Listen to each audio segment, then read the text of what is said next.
হবে, আগে আমার অনুসরণ করতে হবে। তারপর আল্লাহ বলবেন ইউহিব্বুকুমুল্লাহ, আমি আল্লাহ তাদেরকে ভালোবাসবো যদি আপনার আনুগত্য করে, আপনার সঙ্গে যদি ভালোবাসা রাখে, যদি আপনার অনুসরণ করে। আমার সঙ্গে তো ভালোবাসা রাখবে, আমার সঙ্গে তো ভালোবাসা পেয়ে গেল, আমাকে তো পেয়ে গেল, তার সাথে সাথে আমি আল্লাহ তাদের সঙ্গেও ভালোবাসা রেখে দিলাম, দোস্তি রেখে দিলাম। বলুন সুবহানাল্লাহ। আমিও দোস্তি রাখলাম তাদেরকে, আমিও ভালোবেসে নিলাম আমার বান্দাদেরকে।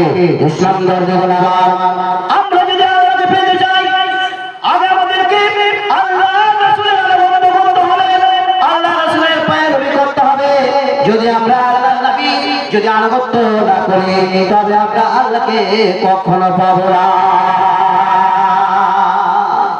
আগে আমাদেরকে আল্লাহ নবীর আনুগত্য করতে হবে, সম্মান করতে হবে, মনোযোগ দিতে হবে। আজ আমরা কোথায়? আজ আমরা মুসলমানেরা কোথায়?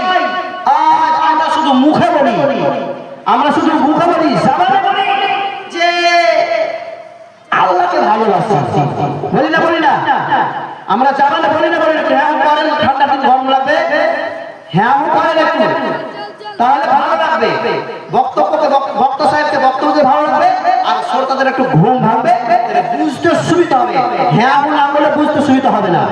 হ্যাঁ, শুধু বক্তা সাহেব বলে যাবে আর চুপচাপ শুনে থাকবেন, শয়তানে মানে অসহসা করবে, মানে পথভ্রষ্ট করে শুনছিস, ভাগ বাড়ি চল, একটু বেড়ি খাই যা, বেড়ি খেতে যাবে না, খাই যা, সব দোকানে মিষ্টি খেয়ে এলে, মানে খেয়ে এলে, জিলাপি খেয়ে এলে, চা খেয়ে এলে, খেতে যাবি না, যা এখানে উস্কানিতে থাকবে, চিমচি কাটতে থাকবে। কি কাটবে না? কাটবে না?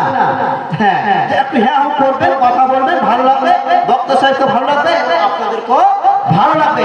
আমরা কি করি? শুধু বলি যে আল্লাহকে ভালোবাসি, নবীর সুন্নাতকে আমরা মেনে চলি, আমরা নবীর উম্মত, আমরা নবীর উম্মত, নবীকে ভালোবাসি। শুধু মুখে ভালোবাসলে হবে না, শুধু মুখে ভালোবাসলে হবে না, অন্তর দিয়ে ভালোবাসতে হবে। অন্তর দিয়ে ভালোবাসার পরে কাজে পরিণত করতে হবে, শুধু জবানে বললে হবে না, হৃদয় দিয়ে খলুসিয়াতের সহিত ভালোভাবে সঠিকভাবে আমাকে আপনাকে মূল্যায়ন দিতে হবে, মান্যতা দিতে হবে, সম্মান দিতে হবে, মনোযোগ দিতে হবে, আমলে পরিণত করতে হবে। যদি না করি তবে বেকার, আল্লাহকে পাবো না, আর আল্লাহ নবীর আনুগত্য করা হবে না, আল্লাহ পাক রব্বুল আলামিনের মানে ইতাআত করা হবে না, আল্লাহর নির্দেশের উল্টো হয়ে যাবে, আল্লাহর হুকুমের উল্টো হয়ে যাবে, নবীর সুন্নতের উল্টো হয়ে যাবে। যদি